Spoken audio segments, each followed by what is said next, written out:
जरूरी है अभी एक दयानंद, जरूरी है अभी हे दयानंद, जरूरी है अभी। देख कर देश की, देख कर देश की हालात सभी, देख कर देश की हालात सभी, एक दयानंद जरूरी है। आपस की फोट छुआ छोड़, एक व्यक्ति कहने लगा कि छूत होती है, हम धर्म को मानते हैं। एक ने पूछा कि आपका धर्म क्या है? बोले आज तक मैंने अपना धर्म नहीं छोड़ा। बोले क्या नहीं छोड़ा? बोले अपना धर्म। बोले धर्म तुम्हारा क्या है? कहता है मैं धर्म को नहीं जानता, लेकिन आज तक मैंने अपने धर्म को नष्ट नहीं किया, धर्म को छोड़ा नहीं, धर्म को त्यागा नहीं। बोले कैसे? बोले आज तक किसी मनुष्य का मैंने छुआ हुआ भोजन नहीं खाया। ऋषि दयानंद ने जब भोजन किया, एक किसी नाई का, लोगों ने कहा अरे ऋषि दयानंद तुम रोटी खा ली नाई की? ऋषि दयानंद कहते एक बात बता, रोटी नाई की बनती है कि गेहूं की या चना की या ज्वार की? लेकिन एक व्यक्ति और ऐसे ही था, उसकी दावत लग गई। उसका एक दोस्त था मौलाना, वो चौहान ठाकुर था, लेकिन चौहान ठाकुर ने कहा मौलाना साहब मेरी तो दावत लग गई है, आप मेरे दोस्त हैं, मित्र हैं, बोले हमको भी लेवा चलो।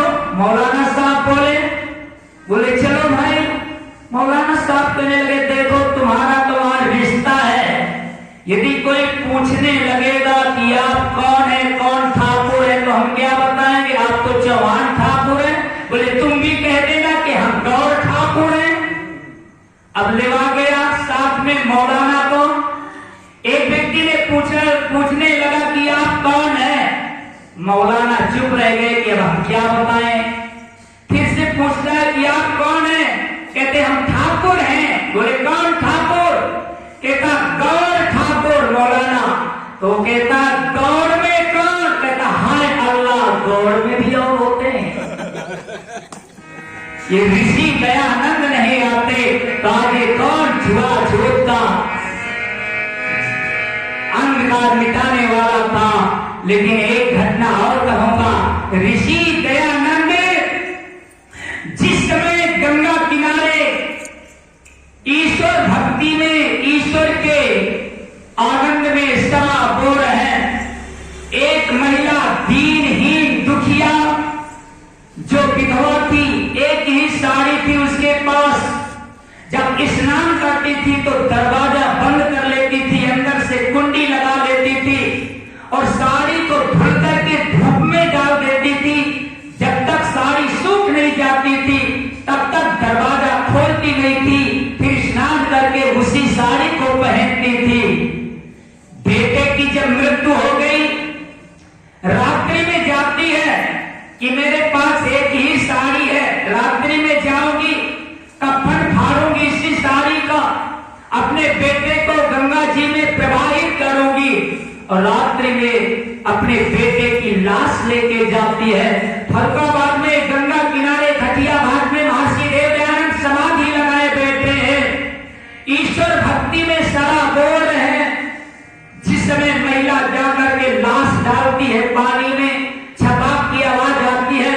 ऋषि दयानंद, क्योंकि जब योगी योग साधना में बैठता है तो तीनों कालों को जानता है, भूतकाल, वर्तकाल, भविष्यकाल योगी जानता है। उस समय ऋषि दयानंद समाधि से हटे और देखा कि एक महिला है, वो भी कुछ पानी में डाला है, जल में गंगा जी में डाला है और एक कपड़ा धुल करके बाहर जिस समय आती है, ऋषि दयानंद से नहीं रहा गया।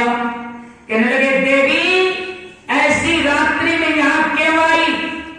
कहने लगी आप सन्यासी हैं, आप तपस्वी हैं, आप परमात्मा की भक्ति करिए, ये हमारा संसारिक कार्य है। मैं विधवा महिला हूं,